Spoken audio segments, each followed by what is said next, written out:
Hello, people. Today I have with us the Hexa Gear Governor Bump Up Expander. And this one is the collector's edition. As you can see, it does come with the two Gatling, forget what these ones are called. The two Gatling blades that you can actually buy separately for your other character packs, your governors, and what have you.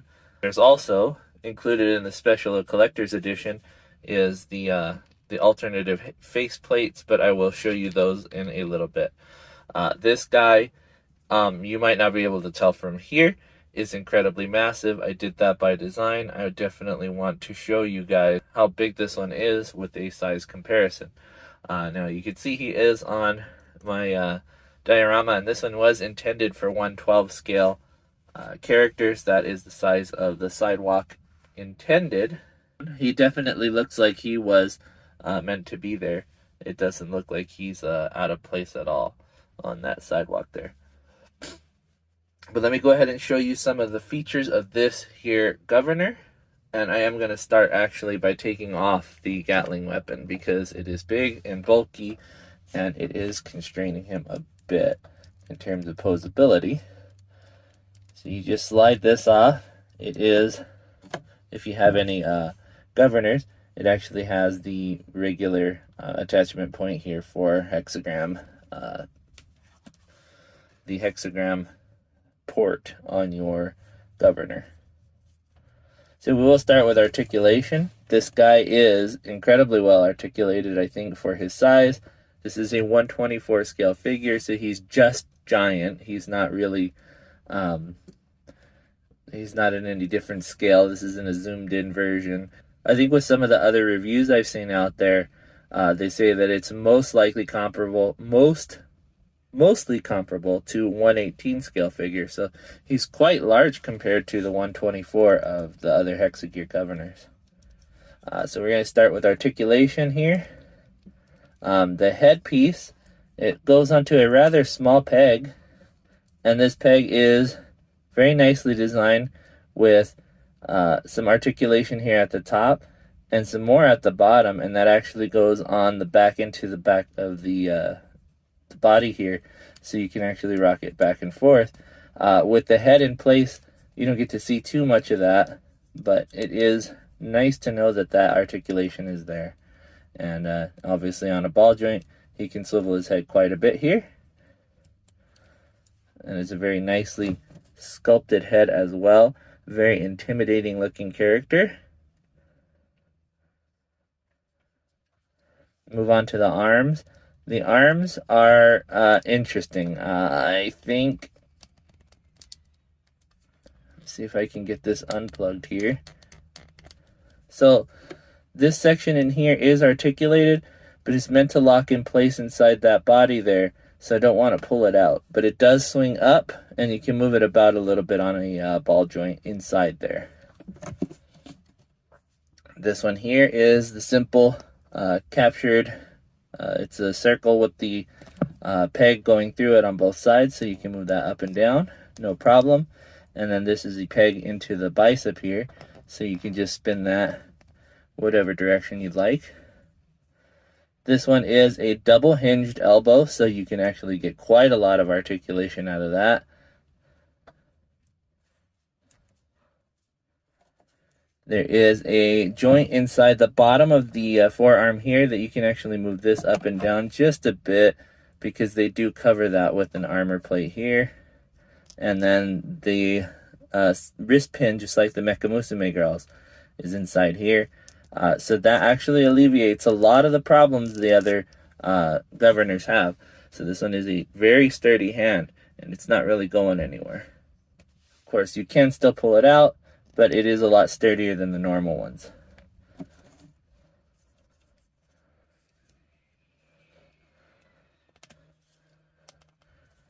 The next point of articulation is going to be the upper torso here. So his chest can move on a simple ball joint inside here. That ball joint is on a rocker, so you can move just a little bit to the front and back, as well as the ball joint, so you get a little bit of motion here. The lower one is also on a ball. That one I can show you. So it's just a ball into the lower body. And this one is on a rocker as well, so you can move that in and out. So you can actually get him to almost do a crunch here for some cool posing purposes. Just remember, your camera's your friend. You can hide a lot of stuff in with a clever camera angle. Let's go ahead and set that down again. Knocked his head off. Pull that up. There you go, buddy. Alright, and then we'll move down. So obviously that is a ball joint. You get all the lovely benefits of a ball joint. In here,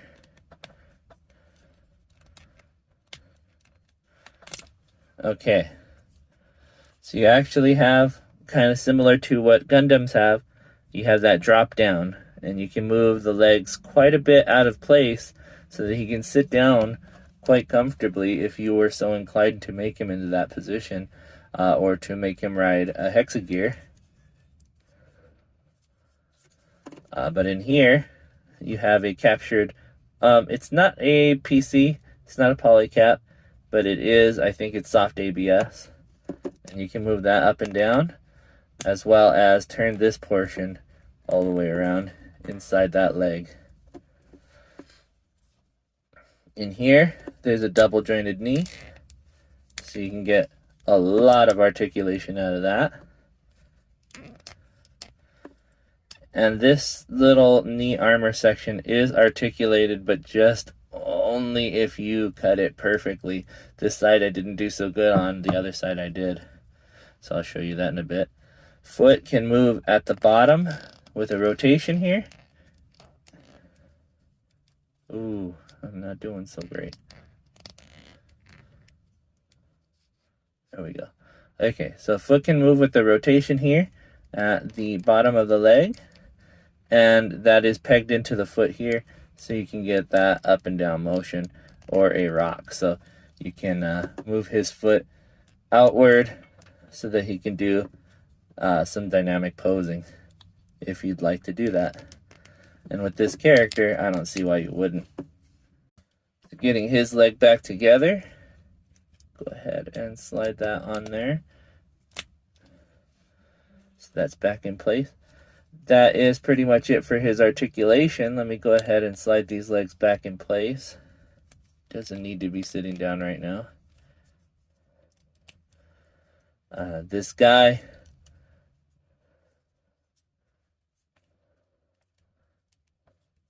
he has a weapons mount on his back, so he can grab those huge guns, and that is actually quite easy to do with how he is modeled. They did a lot of interesting things with this governor versus what the other governors you normally build. Not only is he big, but he's highly articulated and very sturdy, and I really appreciate that about him. So now I'll go into what came with this particular model kit. Like I said, this one is the collector's version, so it comes with alternative face plates. And for the beginning one, we'll start with an alternative damaged head cap. So you can see it's got scratches on there with some highlights, some weathering. This is going to look amazing. It also includes a capless version, so you get a really monstrous looking face, which looks great on that head. I can actually show that one to you right now.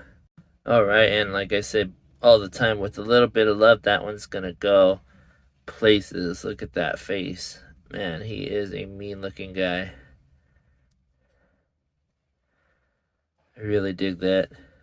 So in addition to the face sculpts, you also get a large selection of hands. And obviously he's using the clenched hands right now, but you get the claw hand.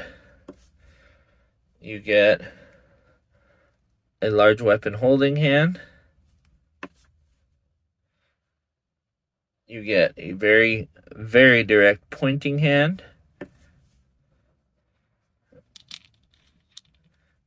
And an odd one in a thumbs up, which would be interesting to see what that looks like on a diorama. And then there's the standard weapon holding hands. You could see there's a little bit of difference on the angle and how those are held, but not terribly a lot. I'm not sure entirely why they give you two different ones, but that's how they did it. And then they give you, in general, a lot of them come with this archive card. This one is a really nifty one. It looks like him being put together.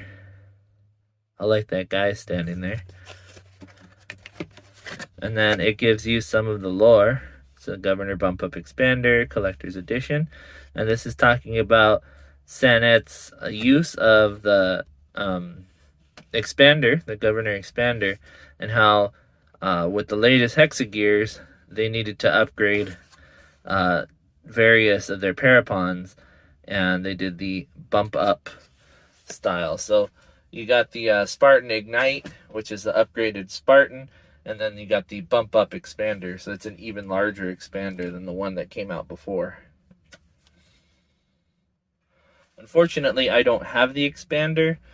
I need to get my hands on more of these Hexa Gear kits, because the more I build them, the more I want.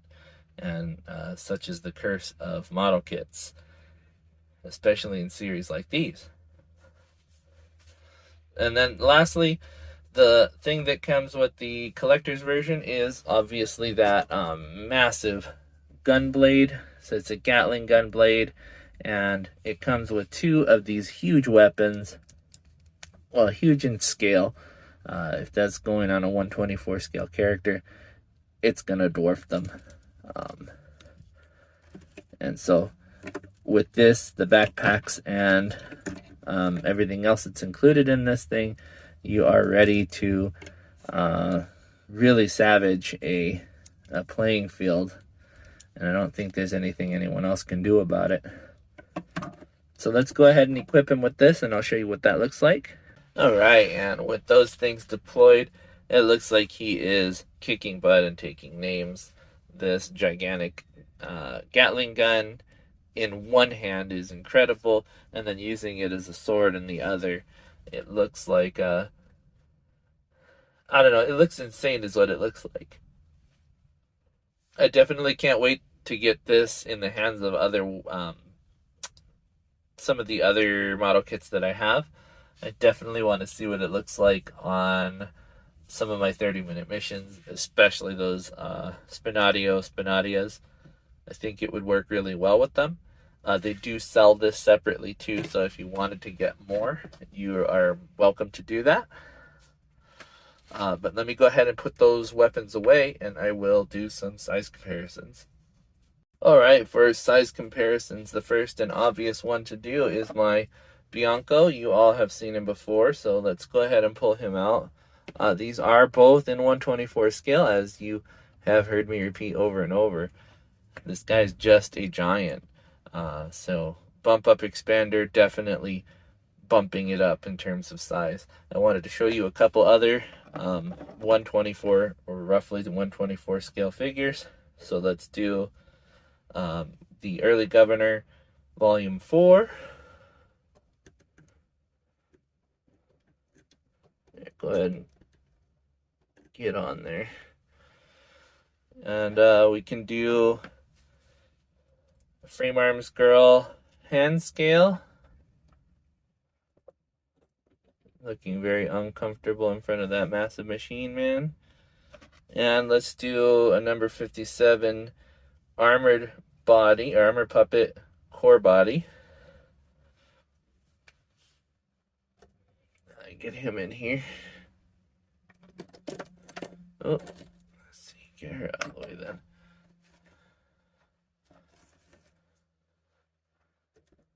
You can just see how massive this guy is in comparison to each of these.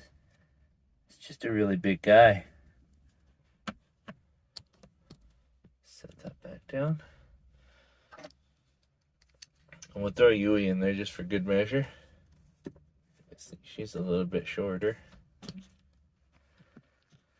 So yeah, in terms of 124 scale, he's head, shoulders, and breastplate above everyone else. He's quite a tall guy. Now, being tall in terms of 124 scale is one thing. He is still quite a bit smaller than my 144 scale Gundam. He's really bulky, but he doesn't really hold a candle to that height. It might actually fit a little bit better with the 30-minute missions line, something like an armored suit versus something like what he is, like this biomechanical monstrosity. But I think he's still a little bit too small. That's not to say he doesn't have a home in this realm.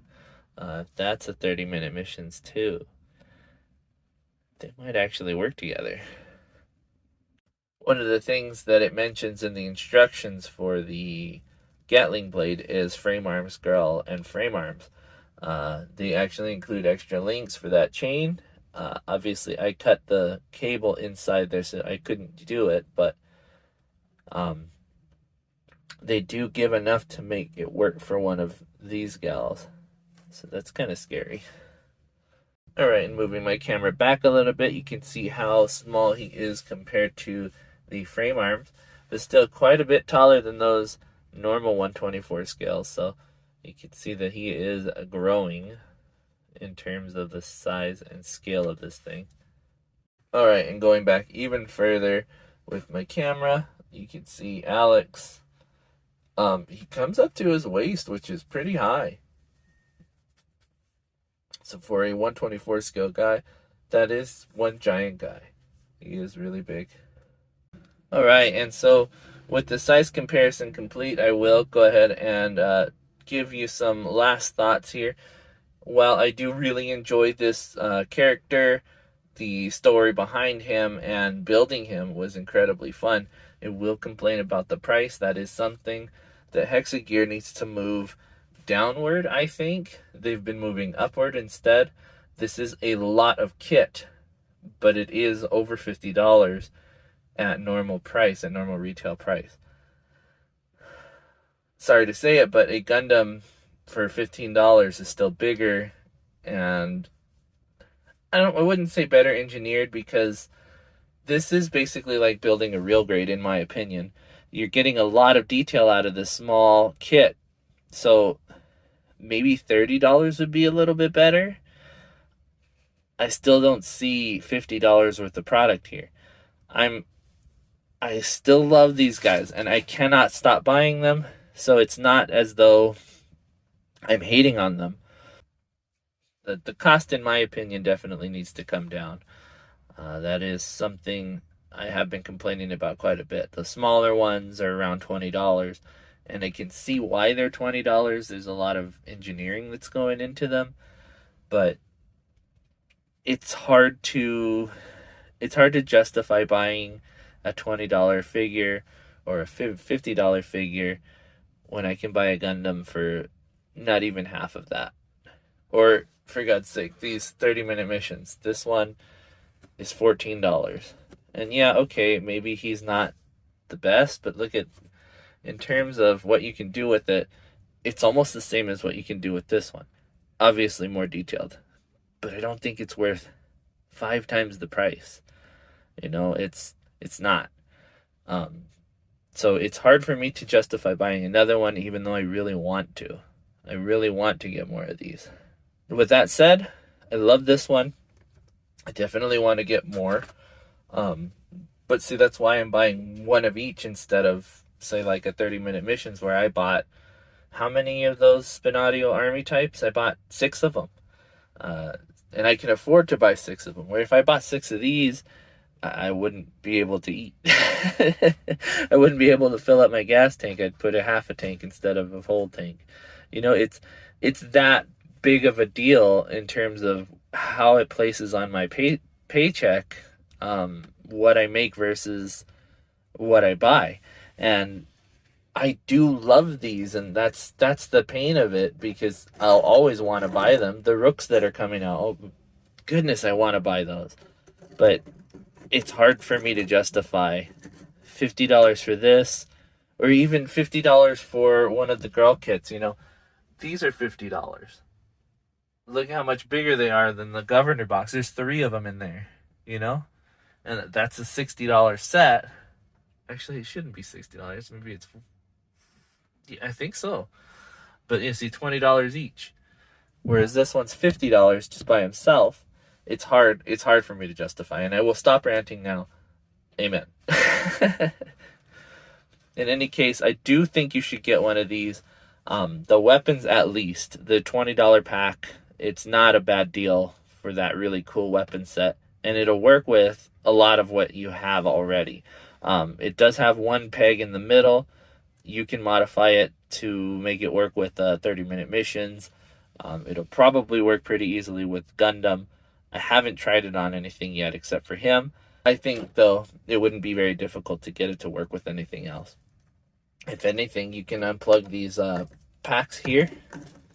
These guys, they come off, and you can plug them directly into your model kit, and then find a way to move these cables into those instead of, you know, into this backpack.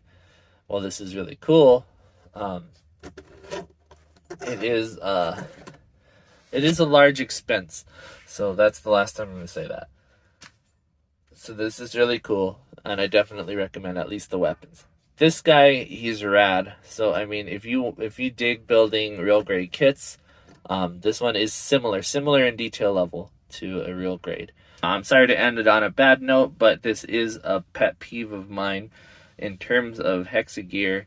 I really do adore these kits, but at the end of the day, it doesn't seem to me that the price warrants getting like a bunch of them. I'd buy one at least for the novelty, and that's what I've been doing. I've been buying one kit. I bought 2 of some of them. I obviously bought 3 of that Night Stalker pack because it comes in a pack of 3. But for the most part, I only buy one, and then I'm like, okay, I'll save up for the next one, you know, instead of buying more of these, even though I want more. And I think that's really hard. That's really hard. A bad place to be for a hobby store where you can get these guys and know that only one of them will sell, or that you'll be able to move only just a few of them when you want to stock something new like Hexa Gear. And I just said I would stop doing this, but yeah, those are my thoughts about this situation. With that said, though, I will say thank you for watching. I hope you enjoyed seeing this guy. He is really cool, and I definitely think that at a cheaper price, he's definitely worth it. You can buy just the governor himself. I think that one's like $35. So it's, like I said, expensive, but you don't have to worry about, you know, breaking the bank. And you can buy the weapons pack for $20. So it's about equivalent to buying the set together, which was about $55, I think, when I bought it. It might be cheaper now. If it's gone down low enough, I might reconsider buying another one, because I do really like this guy, and I want to like him more. But thank you for watching, and I hope you liked him too. I will see you guys next time, or you'll see me, but more than likely you will see my stuff. Bye-bye.